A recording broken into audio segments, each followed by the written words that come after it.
Hello, I'm Jude Genilo, Head of the Media Studies and Journalism Department, University of Liberal Arts, Bangladesh. The publics in public relations has been conceptualized quite extensively in our field by many of our scholars. But with the changing mediascape and news production consumption patterns, there is a need for an update. In light of new developments, this video lecture talks about the concepts of publics and digital publics in the field of public relations. After describing these, this video will speak about the power relations of communicators in the digital space and what approach would be best for public relations practitioners.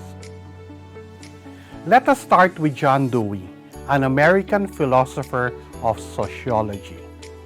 He defined public as a group of people who face a similar situation, recognize the consequences, and seek to deal with the situation.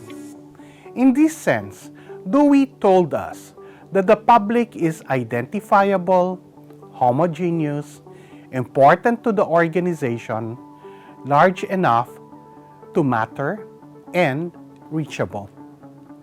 William Ealing provided a similar definition. This time, the public was likened to a community. In his words, community is to group behavior what personality is to a person's behavior. He defines public as a grouping that arises within a community around a controversial issue. These conceptualizations of publics had a great impact on the practice of public relations henceforth, with the development of models segmenting audiences and stakeholders. Practitioners imagine their audience to be a certain type, and then try to communicate with the audience that they had imagined. They communicate with them depending on their objective, whether to turn latent publics to aware publics and aware publics to active publics. What are practitioners' imaginings of the publics? Well, there are quite a few. One way is to envisage the public by dividing them into demographic categories: young, minorities, women, rich. Another way is to divide the public depending on their media usage. Mass media, now called traditional media, specialized media, online media, social media. One popular mechanism to categorize publics is by looking at an organization's desire to secure cooperation with them. In other words, how important the public is to an organization. Milton Esman created a model that classified publics based on their functional relationship with an organization, whether enabling, normative, functional, or diffused. Edward Freeman, on the other hand, came up with the stakeholder theory. Stakeholders as those groups that are vital to the survival or success of an organization. These stakeholders generally include management, owners, suppliers, employees, customers, and the local community. Another conventional method to visualize publics was to investigate the conflict dynamics between the public and an organization. Building on Dewey's conceptualization, James Grunig formulated the situational theory of public. He classified publics into all-issue publics, who are active on all issues and problems; apathetic publics, those who do not care about any of the issues; single-issue publics, interested only on one part of the issue; and hot-issue publics, active on issues that already generate extensive media coverage. The theory explains when communication aimed at people is likely to be effective based on their communication behavior, problem recognition, constraint recognition, and involvement level.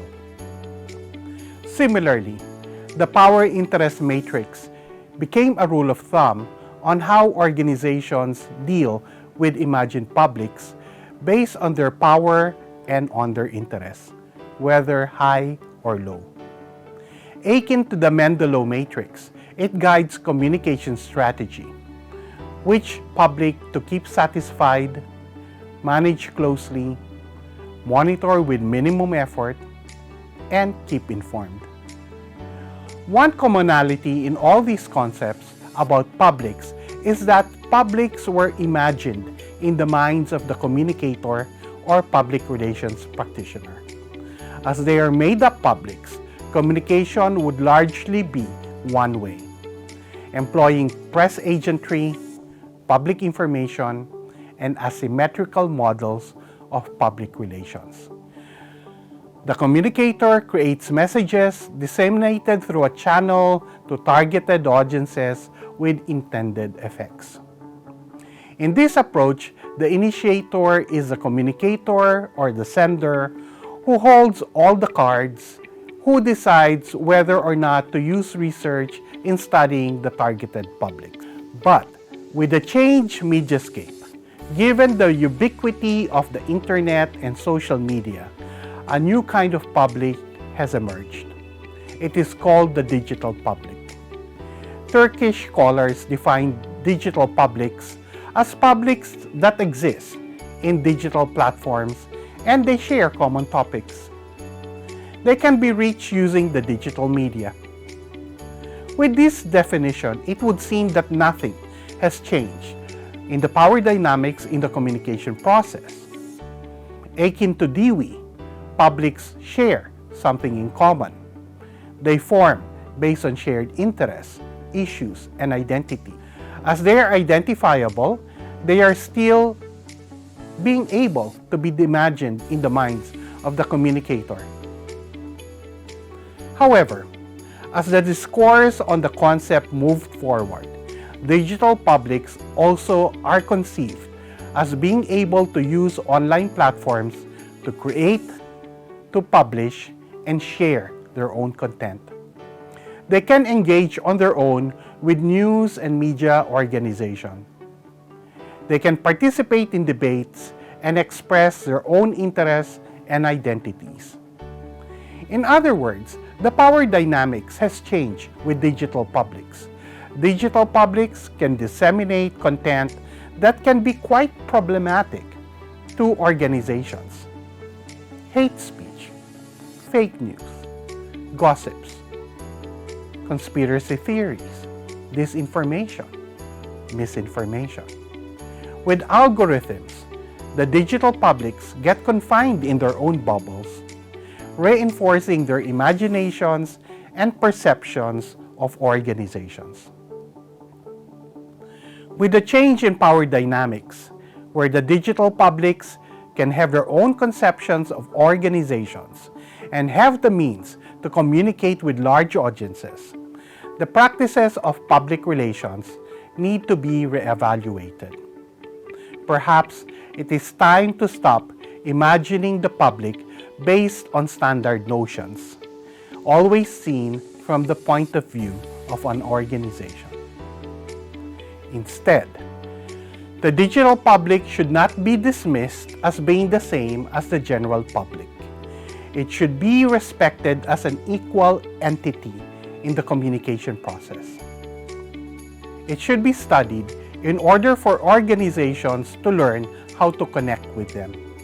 It should be given opportunities for engagement and participation. In other words, moving away from one-way communication models towards two-way symmetrical ones. Community, dialogue, listening, sharing, and co-creating. The changed mediascape has provided public relations practice with an opportunity to rethink the concept of publics in the light of the emergence of digital publics and the altered power relations in communication. Hopefully, it takes full advantage of this opportunity. Thank you.